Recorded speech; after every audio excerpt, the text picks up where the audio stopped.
मंडला जिले के नैनपुर अंचल में आलोन नदी की बाढ़ ने किसानों की मेहनत पर पानी फेर दिया। बीते एक सप्ताह से लगातार हो रही बारिश के चलते नदी उफान पर आ गई है और खेतों में बोई गई मक्का, धान और अरहर जैसी फसलें पौधा बनने से पहले ही ये फसलें नष्ट हो गईं, बह गईं।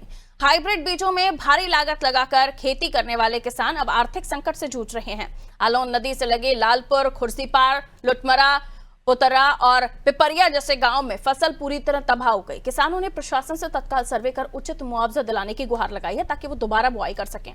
एसडीएम आशुतोष महादेव ठाकुर ने नुकसान का आकलन कर मदद का भरोसा दिलाया है। जिस तरीके से आज कुछ दिनों से अत्यधिक वर्षा हो रही है, उस कारण नदियों में बहुत बाढ़ चल रहा है, जिसके कारण किसानों ने जो खेत बोए थे, मक्का, धान, ज्वार जो खाए थे, वो अंकुरित होने के पहले ही बह चुके हैं। जिसके कारण प्रशासन से हमने मांग किया था कि जो बाढ़ प्रभावित खेत हैं, जो किसान हैं, उनको उचित मुआवजा दिलाने की प्रयास करें। और जिस तरीके से हमने पिछले साल भी शासन से हमने मांग किया था कि ये जो प्रभावित क्षेत्र है, बाढ़ प्रभावित क्षेत्र है, उनको मुआवजा दिलाएं, लेकिन प्रशासन उस ओर ध्यान नहीं दिया था।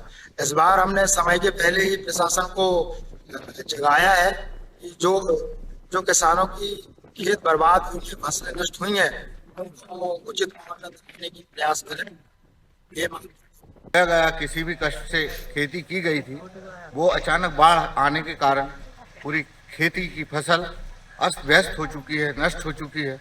जो बहुत सारे गांव आते हैं, जैसे ऊपर से अपन चले तो वहाँ से सुजालपार, लालपुर, तीतरी, खुर्सीपार, लुटमरा, सीधे वहाँ पुतर्रा, उधर से धर्राची के नीचे भी और भी गांव हैं, पिपरिया, ऊपर से चलें तो अपन भरभेली, ऐसे बहुत सारे गांव की जो ज़मीनें हैं जिनमें फसल बोई गई थी, वो फसल नष्ट हो चुकी है।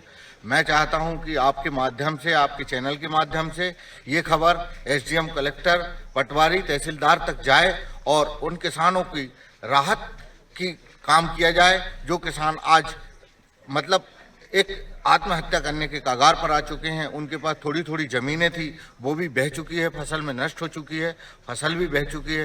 वो किसान कैसे जिएंगे, ये मेरा निवेदन है। विगत दिवस आलोन नदी और नैनपुर अनुभाग के और भी दूसरे क्षेत्रों में भारी वर्षा के कारण बाढ़ की स्थिति है नदियों में, और जिसके कारण कुछ जगहों पर प्राकृतिक आपदा के कारण किसानों की फसलों का बड़ी मात्रा में नुकसान हुआ है। कलेक्टर महोदय के निर्देश भी हैं कि इसका तत्काल सर्वेक्षण कराकर मुआवजे के भुगतान की जो प्रक्रिया है वो 48 घंटे के भीतर कर ली जाए। इसके लिए संबंधित पटवारी आरआई को भी निर्देशित कर दिया गया है। उनके द्वारा प्रतिवेदन भी जो हानि है उसका बना करके दे दिया गया है और 48 घंटे के भीतर उसका भुगतान भी यथोचित नियमानुसार कर दिया जाए। जिस तरीके से आज